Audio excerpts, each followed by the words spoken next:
জাতিসংঘের নিষেধাজ্ঞার পর কঠোর পদক্ষেপ ইরানের আন্তর্জাতিক পরমাণু শক্তি সংস্থার সঙ্গে হওয়া কায়রো চুক্তি ভেঙে দেওয়ার ঘোষণা, ন্যায়সঙ্গত সমঝোতা চায় তেহরান।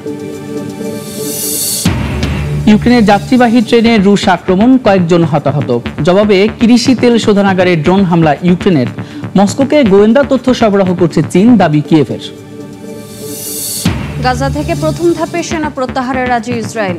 হামাস চাইলে যুদ্ধবিরতি কার্যকর, নতুন করে হামলায় আরো 61 ফিলিস্তিনি নিহত, দেশে দেশে বিক্ষোভ। ইউক্রেনের সুমি অঞ্চলে যাত্রীবাহী ট্রেনের রাশিয়ার ড্রোন হামলায় একজন নিহত হয়েছেন, আহত হয়েছেন অন্তত 30 জন।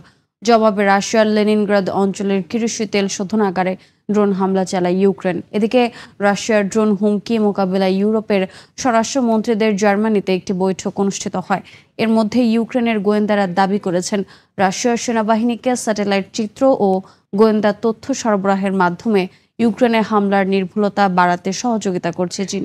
প্রথম ধাপে গাজা থেকে সেনা প্রত্যাহারে ইসরায়েল রাজি হয়েছে বলে জানিয়েছেন মার্কিন প্রেসিডেন্ট। সামাজিক মাধ্যমে তিনি বলেন, হামাস নিশ্চিত করলে যুদ্ধবিরতি কার্যকর হবে। আগামী কয়েকদিনের মধ্যে ইসরায়েলি জিম্মি মুক্তির ঘোষণা হবে বলে জানান ইসরায়েলের প্রধানমন্ত্রী বিনিয়ামিন নেতানিয়াহু। এ সময় তিনি দাবি করেন, ট্রাম্পের দেয়া শর্ত মেনে নেওয়া ছাড়া কোনো বিকল্প নেই হামাসের। এদিকে গাজায় এখনও থামেনি ইসরায়েলি হত্যাযজ্ঞ। উপত্যকাটিতে একদিনে নিহত হয়েছেন 61 ফিলিস্তিনি। ইসরায়েলি হেফাজতে থাকা পরিবেশ কর্মী গ্রেটা থুনবার্গকে নির্যাতনের অভিযোগ তুলেছেন ফেরত আসা মানবাধিকার কর্মীরা। জানান, গ্রেটাকে ইসরায়েলি পতাকা হাতে ছবি তুলতে বাধ্য করা হয়, দেওয়া হয়নি পর্যাপ্ত খাবার এবং পানীয়।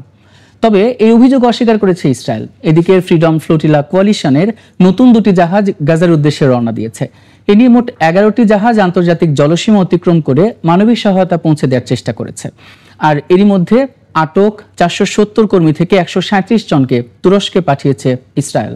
এক নজরে জেনে নেওয়া যাক বিশ্বের আলোচিত খবরগুলো একসাথে। আন্তর্জাতিক পরমাণু শক্তি সংস্থার সঙ্গে চুক্তি ভাঙছে ইরান। রাশিয়া থেকে আরো 5টি S-400 ক্ষেপণাস্ত্র ব্যবস্থা কিনতে চায় ভারত। স্বাধীন ফিলিস্তিন রাষ্ট্র ছাড়া মধ্যপ্রাচ্যে স্থায়ী শান্তি অসম্ভব, জানালো মিশর। এবং ইউক্রেনের হামলায় রাশিয়ায় বিদ্যুৎ বিভ্রাট।